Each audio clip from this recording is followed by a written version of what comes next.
በጣም እናመሰግናለን ጊዜሽን መስዋዕት አድርገሽ ከኛ ጋር ስለተገኘሽ።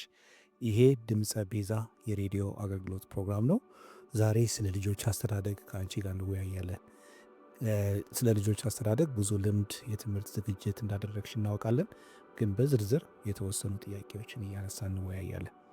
እስቲ በመጀመሪያ ለአድማጮቻችን ራስሽን አስተዋውቂ። እሺ፣ አመሰግናለሁ በጣም ስለጋበዛችሁኝ። በቤዛ መገኘት ደስ ነው የሚያሰኘኝ። ስሜ ዚክ ኑሩ መሐመድ እባላለሁኝ።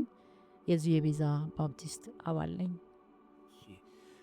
ዚክ፣ ወደ ህፃናት አገልግሎት እንዴትና መቼ ጀመርሽ? ምን አነሳሳሽ? የልጆች አገልግሎት የጀመርኩት ከዳንጉ በኋላ ነው። ምክንያቱም ልጆች አስተማሪ ለመሆን የዳነ የተጠመቀ የተጨመረ ነው የሚያስተምረው የሚባል ወይንም አስተምሮ አላት ቤዛ ባፕቲስትና እሱን ካደረግኩ ጀምሮ በውስጤ የነበረው ልጆችን እንዴት ማገልገል እንዳለብኝ አስብ ነበረ። ልክ ተጠምቀን ቃል ስንገባ ምን መሆን ትፈልጊያለሽ ቤዛት፣ ምን ማድረግ፣ በምን መርዳት ወይም በምን ማገዝ ትፈልጊያለሽ ተብዬ ስጠየቅ የመጀመሪያ የተናገርኩት ልጆች ላይ መስራት እንፈልጋለሁ ነበር ያልኩት፣ ገና በልጅነቴ ማለት ነው። ግን በደንብ እንድገባበትና እንዳስተምር የገፋፋኝና ያነሳሳኝ የራሴን ልጆች ከወለድኩ በኋላ ነው። የራሴን ልጆች ከወለድኩ በኋላ በቤቴ ልጆችን ለ10 ዓመት 4 ልጅ ካሳደግኩ በኋላ በእነሱ ተለማምጄ ልምድ ወስጄ ለልጅ ምን እንደሚያስፈልግ ሁሉ በልጆቼ ላይ ከተማርኩ በኋላ አጥፍቼም አልምቼም አስተካክዬም ራሴን ሰርቼ ከዛ በኋላ እንትን ደግሞ የማስተማር ጥበብን ደግሞ ኮሌጅ ገብቼ ተምሬ ያን ሁሉ ካደረግኩ በኋላ ነው መጥቼ ትምህርት እዚች ቤተክርስቲያን ውስጥ ማስተማር የጀመርኩት። እንግዲህ ከጀመርኩ 20 ዓመት ሞላኝ ማለት ነው። በጌታ 31 ዓመት ሆነኝ። 10 ዓመት በቤቴ ስራ ኖርኩኝ። ከ20 ዓመት ሞላኝ ማገልገል ከጀመርኩ። ያነሳሳኝም ይሄው ነው። ከልጆች አንጻር ለሌሎች መትረፍ አለብኝ ብዬ። በጣም ጥሩ። ቅድም ትንሽ ነክተሽዋል ስለ መዳንሽ ታሪክ እንደ ምስክርነት። እስቲ ጌታ እንዴት ተገናኘሽ?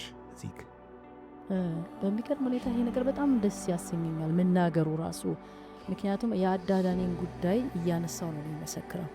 እንዴት እንደዳንኩ ለሰዎች ኖርማሊ ለማንም ሰው ላገኘው ሰው ሳወራ በጣም እየተደነቁ ከጌታ ጋር የሚገናኙ ሰዎች ስለነበሩ እኔ እንደሚታወቀው ከስሜን ቅድም እንደሰማችሁት ሙስሊም ነበርኩኝ።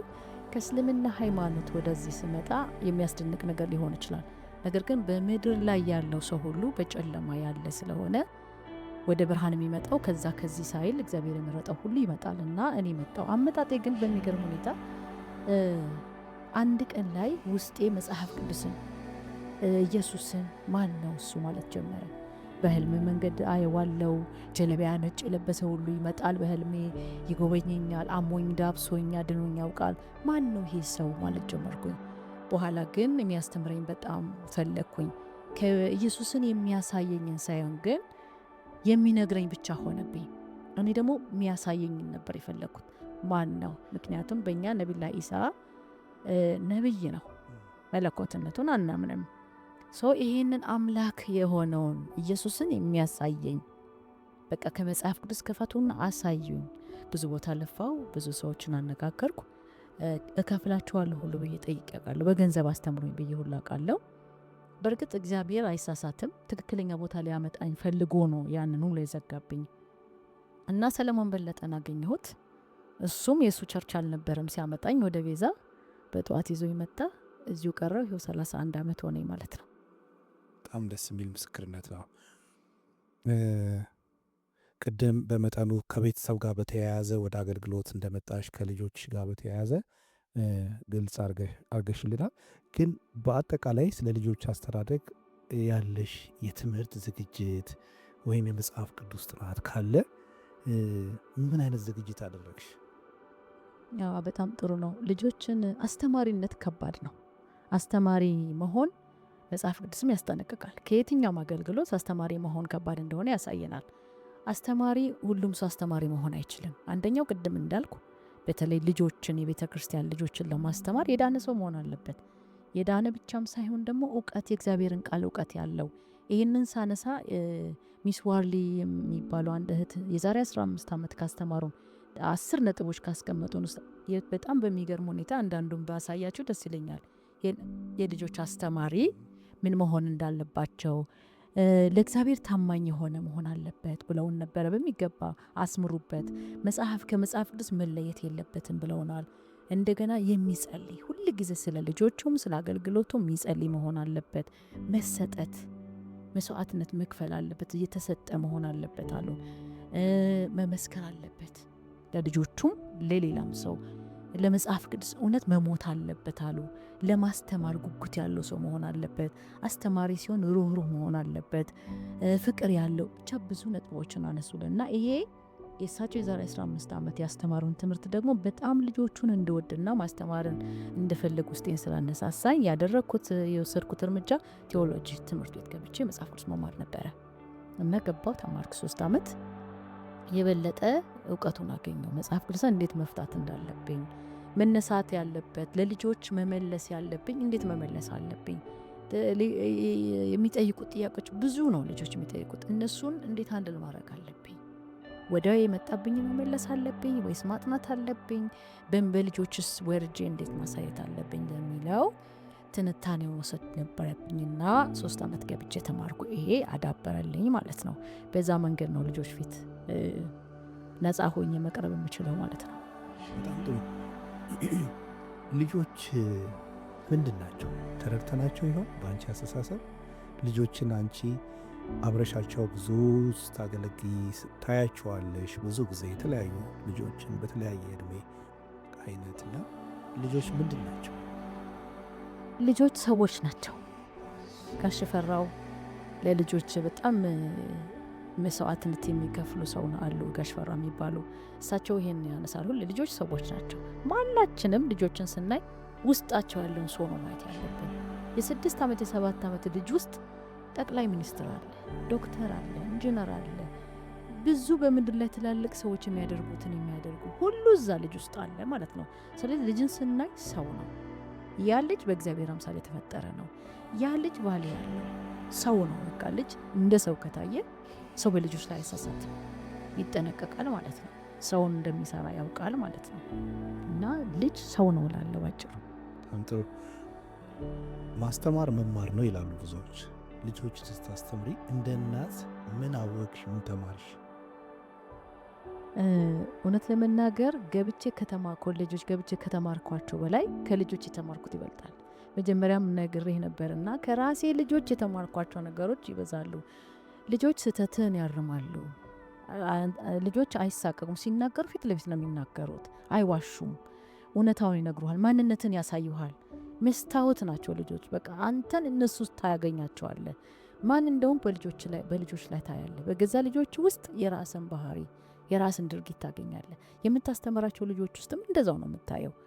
እኔ የማስተምራቸው ልጆች ስሳሳት ስለሚያርሙኝ፣ እንዳጠና ስለሚያደርጉኝ፣ የበለጠ እንድማር ስለሚያደርጉኝ ለልጆች ከሆንኩት በላይ ልጆች ያደረጉልኝ ይበልጥብኛል። የተሻለ ከልጆች ያገኘሁት ነው የሚበልጠው ላለው እኔ ተጠቃሚ ነኝ። ትልቅ ነገር። ቤተ ክርስቲያን ምን ያህል ዝግጁ ነች ልጆችን ለማስተማር ለመንከባከብ? በዚህ ጊዜ ዝግጁ ነች ቤተ ክርስቲያን? እንደ አጠቃላይ ስናይ ቤተ ክርስቲያንን እንደ ኢትዮጵያ ውስጥ ነው ያለሁት። እንግዲህ በኢትዮጵያ ውስጥ ስናይ አብዛኛው ዝግጅት የለው። ብዙ ቦታ ሄጃለሁ፣ ተጋብዤ ሄጃለሁ። ያልጀመሩም አሉ ገና እንዲሁ ልጆቹን አስገብተው 3 ጊዜ ባርከው እያወጡ ሌላ ቦታ የሚያጉሩም አሉ። አሁንም የራሳቸው ክፍል የሌላቸው የራሳቸው ለልጆች ትምህርት የሌለበት አሁንም እንደ ቤተ ክርስቲያን አለ። ሌሎቹ ደግሞ ኖሯቸው የራሳቸው የማስተማሪያ የራሳቸው ካሪኩለም የላቸውም። የተሻለ ካሪኩለም ተጠቅመው ደግሞ እየሰሩም አይደለም። አብዛኛው ጥቂቱ ነው እየሰሩ ያለው። በዚህ የራሴን ቤተ ክርስቲያን አደንቃለሁ። የራሴ ቤተ ክርስቲያን የራሷ ካሪኩለም ባይኖራትም እንኳን የተሻለ ብላ የምትመርጣቸውን እያመጣች ትጠቀምበታለች፣ ታስተምራለች፣ በእድሜ ከፋፍላ ትሰራለች። ምሳሌ የምትሆን ቤተ ክርስቲያን ናት የኛ ቤተ ክርስቲያን እንጂ በሌላ ላይ ይሄን ያክል እርግጠኛ ሆኜ 50% አይደርስም። 50 በጣም ብዙ ነው። 30 ከተገኘ ጥሩ ነው። እንግዲህ ከኔ በላይ ሪሰርች ሰሩ ሊናገሩ ይችላሉ። ቤተ ክርስቲያን ዝግጅት ብዙ አላደረገችም በልጆች ላይ። ያም የሆነበት ምክንያት ልጅን እንደ ሰው ካለማየት የተነሳ ነው። ያ ልጅ ውስጥ መጋቢ እንዳለ ነገ ተተኪ እንደሚያፈሩ በዛ በልጆች ላይ እንደሚሰሩ ብዙ ሰው አልተረዳምና ልጅን ይገፋሉ። ብዙ ጊዜ አንድ አባባል አለ በልጅ አሁን በቤተ ክርስቲያንም ይሰራል፣ የሰው አባባል ነው፣ ግን ይሄን አባባል አነሳለሁ። በፊት አያቶቻችን ባሪያዎቻቸውን አሳደጉ። ልጆች አባት ይበላል፣ ልጅ መብራት ይዞ ይቆማል። አባቱ ፈረስ ይሄዳል፣ ልጅ ከኋላ እንደ ባሪያ አሳደጉ። አባቶቻችን ደግሞ እኛን እንደ ልጆች አሳደጉን። ምንም አልከለከሉንም፣ ግን ነፃ አላወጡንም። ረዘም አድርጎ ነው ያሰሩን። እኛ ግን ዛሬ ጌቶቻችንን እያሳደግን ነው። ይሄ ተገላብጦሽ ነው፣ ስህተት ነው ይሄኛው ማለት ነው። ይሄ እንዴት መታረም አለበት? በቤተ ክርስቲያንም በወላጆችም መታሰብ ይኖርበታል ብዬ አስባለሁ። የልጆች አስተዳደግ ሲነሳ ብዙ ጊዜ የስነ ልቦና ጉዳይ አብሮ ይነሳል። ልጆች እንደ እድሜያቸው የራሳቸው የሆነ የስነ ልቦና ደረጃ ወይም ሜካፕ አላቸው። ብዙ ጊዜ በእኔ እምነት በቤተ ክርስቲያን ችላ የሚባል ይመስለኛል። ለምሳሌ አንዳንዶች ስለ ልጆች ሲናገሩ በጣም ትንሽ ለሆኑ ልጆች ስለ ገሃነም፣ ስለ ሰይጣን፣ ስለ ኃጢአት ማስተማር ከፍተኛ የስነ ልቦና ጫና ይፈጥርባቸዋል። በሌላ ሚሳያ እነሱን ነገሮች ካላስተማርናቸው ገና በሕፃንነታቸው መንፈሳዊ አገልግሎት ያገለግል መስሎን ጫና እንፈጥርባቸዋለን ተብሎ በብዛት ይነገራል። ቤተ ክርስቲያን በዚህ ደረጃ ያላት መረዳት ምን ይመስልሻል? በሌላ አነጋገር መጽሐፍ ቅዱስና ስነ ልቦና እጅ ለእጅ ተያይዘው እንዲሄዱ ምን አይነት ጥረት መታሰብ አለበት ያለሽ? በጣም ጥሩ ነገር ነው ያነሳኸው። አስተማሪነት ከባድ ነው ብዬ ነበረ። ልጆችን ማስተማር ደግሞ ስፔሻሊ በጣም መሰልጠን አለበት። አስተማሪ ሁልጊዜም ስልጡን ነው መሆን ያለበት። ልጆችን እንደየእድሜያቸው እንዴት መናገር እንዳለበት መሰልጠን አለበት። ማንም ሰው የመጽሐፍ ቅዱስ ቃል እውቀት ስላለው ልጆች ፊት ቆሞ ማስተማር አይችልም በፍጹም። መጥተው በኢየሱስ ደም ቢላቸው ደም ነው የሚያስቡት። ልጆች ይፈራሉ፣ ይሸሻሉ። መጽሐፍ ቅዱስ አይቀየርም፣ እውነት ነው፣ በዘመናት አይቀየርም። ለዘመናዊ ሰውም ሆኖ አይደረግም። ግን ቃሉን እንደ ዘመኑ ልጆች እንደሚረዱት አማርኛ በሚረዱት ቋንቋ በሚረዱት እድሜ ላይ ወርደን በሚመቻቸው አይነት አድርገን ነው ማስተማር። እውነቱን አንለቅም፣ ነገር ግን እንዲወዱት ጌታ ኢየሱስ ክርስቶስ የበለጠ እንዲወዱት እንደሚያቅፋቸው። አሁን ለምሳሌ ጌታ ኢየሱስ ክርስቶስን ምሳሌ ባነሳ በፖሊስ አሁን ድሮ ፖሊስ በጣም እንፈራ ነበረ። ፖሊስን አውሬ አድርጎ ስለሚያሳዩ እንደሚገድል፣ እንደሚመታ፣ እንደሚደበድብ አድርጎ ስለሚያሳዩ ፖሊስን በቃ ስሙ ሲነሳ ከሩቅ ነበር ልብሳቸውን ስናይ የምንፈራው። እኛ ደግሞ እንደ ምሳሌ ይሆናሉ። እኛ ደግሞ ልጆቻችንን ፖሊስ አንድ ችግር ቢገጥማቸው ለፖሊስ እንዲናገሩ፣ ፖሊስ አጠገባቸው ከሆነ ሰላምታ እንዲሰጡ እንዲያርገናቸው ነበር ያሳደግናቸው። ሚኒ እንደው ማርሳን በልጅነቷ ፖሊስ ከሄዳ ካልፈተሽከኝ ትል ነበረ። ፍተሻ ላይ እንዲንስ ደስ ይላት ነበርና ይሄ እንግዲህ ተራ ምሳሌ ሊሆን ይችላል። ግን ልጆችን በምንሰጣቸው ነው የሚኖሩትና ጌታ ኢየሱስ ክርስቶስን እንዲያፈቅሩት እንደሚያፈቅራቸው ወደ እኔ ኑ ላይ ያለበትን ምክንያት ለምን ልጆቹን ቅድሚያ እንደሰጠ ያንን ተውትና እነሱን አምጡ፣ እንደ ልጆች ሆኑ፣ እንደ ልጆች ካልሆናቸው እያለ ምሳሌ ሁሉ እየሰጠ የሚያስተምርበት ምክንያት ለልጆች ማሳየት አለብን፣ ቅርባቸው እንደሆነ እንደሚወዳቸው። እንዳልከው አማርኛችንን መጠንቀቅ አለብን። እነዚህ የገሃነም የእሳት የምናም ሌላው ቢቀር ራሱ እኮ እንኳን ለሕፃናቶች አይደለም አሁን ለአዋቂ ስንመሰክር ብዙ እንሳሳታለን። ከገሃነም አምልጥ፣ እንደዚህ ከምትሆን እንደዚህ ሁን ነው የሚባለው። ከጥሩ ነገር ብንጀምር የተሻለ እኮ ነው። መልካም ፍሬ፣ መልካም ገነት፣ መልካም ህይወት ነበረን በፊት። ያንን መልካም እንዴት እንዳጣን ተብሎ ቢነገር ለአዋቂ ራሱ ቢነገር ጆሮ ይሰጣል፣ እንኳን ለህፃናት ማለት ነው። ስነ ልቦናቸውን በማይጎዳ ቤተ ክርስቲያን እንዲወዱኝ እንዳይሸሹ በሚያደርግ መልኩ መጽሐፍ ቅዱስን ወረድ ብለን፣ እሱ መጽሐፍ ቅዱስ አይወርድም፣ እኛ ግን ወረድ ብለን በልጆቹ ልክ፣ በእድሜያቸው ልክ፣ በመቀበል አቅማቸው ልክ ልናስተምራቸው፣ ልናቀፋቸው፣ ልንወዳቸው፣ እንዳይሳቀቁ ልናደርጋቸው ይገባል እላለሁ። ቅድም ስጠቅሺ ልጆች ሰዎች ናቸው፣ ታላቅነት ውስጣቸው አለ። ትንሹ ያ ወደፊት ያድጋል። እናም ልጆች እንግዲህ ለተለያየ ነገር ይጋለጣሉ ሰዎች ስለሆኑ እኛ እንደ ሕፃናት ብዙ ነገር ደንታ የሌላቸው የማይሰማቸው አድርገን ብንገምታቸውም ግን ብዙ የስነ ልቦና ጫናዎች ይፈጠርባቸዋል። እንደ ጭንቀት፣ ፍርሃት፣ ይሉኝታ፣ ማህበራዊ ጫናዎች ይፈጠሩባቸዋልና ያንን ነገር ትኩረት ሰጠን እንዴት እናግዛቸው? በተለይ መጽሐፍ ቅዱስ ምን አይነት እገዛ ወይም መመሪያ ለልጆች አለው በስነ ልቦና ጫና ሲወድቁ? ልጆች እንደዚህ አይነት ነገር ውስጥ የሚወድቁት በመጀመሪያ ከወላጆቻቸው የተነሳ ነው። ከቤት ውስጥ እናትና አባታቸው ከሚሰጣጡት ፍቅር፣ ከሚሰጣጡት መከባበር የወላጆቻቸውን ነገር ነው። ወላጆቻቸው ሰላማዊ ሰዎች ከሆኑ እርስ በራሳቸው ልጆቻቸው ያንን ሰላም ይዘው ነው የሚኖሩት። ወላጆቻቸው በራስ መተማመን ካላቸው ሚስት ባሏን የምታምን ባል ሚስቱን የሚያምን ከሆነ የሚተማመኑ አይነት ኑሮ እየኖሩ ከሆነ የውጭውን ነገር ቤት ውስጥ የሚያወሩ ከሆነ ልጆች ፊት የሚያደርጉት ነገር ሁሉ ትክክል የሆነው እንጂ የማይዋሹት አይነት ወሬ የሚያወሩ ከሆነ ለልጆቻቸው ግልጽ ከሆኑ ሌላው ልጆቻቸውን ጓደኞቻቸው ካደረጓቸው ከውጭ የሚገጥሟቸውን ነገር ሁሉ አምጥተው ቤት ያወሯቸዋል። ስለዚህ ምንድነው የሚያቀሉት? ወላጆች ለልጆቻቸው ጆሮ ይሰጣሉ ማለት ነው፣ ጊዜ ይሰጣሉ ማለት ነው። እናትና አባት ልጆቻቸው ጊዜ ከሰጡ ካደመጧቸው ውጭ ላይ የሚገጥሟቸውን የሚያሰናክሏቸውን ቡሊ የሚያደርጓቸውን ነገሮች በሙሉ ቤት መጥተው ሲያወሩ ወላጅ ያርማል። ይሄ ማለት ይሄ ነው። እናንተ እኮ ጌታ እናንተን እንዲህ አርጎ ነው የፈጠራችሁ። እግዚአብሔር ለእናንተ ጥበቃው እንዲህ ከመጽሐፍ ቅዱስ አንጻር ባለን መሰረት ማለት ነው። ያንን በትክክል ማስተማር አለብን። በምትሄድበት፣ በምተኛበት፣ በሁሉም ስፍራ አይደለ አስተምር ተብሎ ዘዳግም ላይ 6 ላይ የተቀመጠልን። በዛ መልክ ለልጆቻችን ቃሉን ጊዜ ነው እንግዲህ አሁን ወላጅ ጊዜ ከማጣት ነው ልጆች አሁን ጭንቀት ውስጥ የሚገቡት። እግዚአብሔር ይመስገን እኛ ልጆቻችን ጭንቀት ውስጥ ገፍተውብን አያውቁም። በጣም የተሻለ ቦታ ላይ ውለው እንኳን ከነሱ ጋር ራሳቸውን ኮምፔር አድርገው አያውቁም። እነከሌ እንደዚህ ናቸው እኛ እንደዚህ ብለው አያውቁም። ሁል ጊዜ አንደኛ እንደሆነ ነው የሚያውቁት። ሁል ጊዜ የእግዚአብሔር ልጆች በመሆናቸው ከማንም ሰዎች እንደሚበልጡ አድርገው ነው ራሳቸውን የሚያስቡት። እውነትም ነው።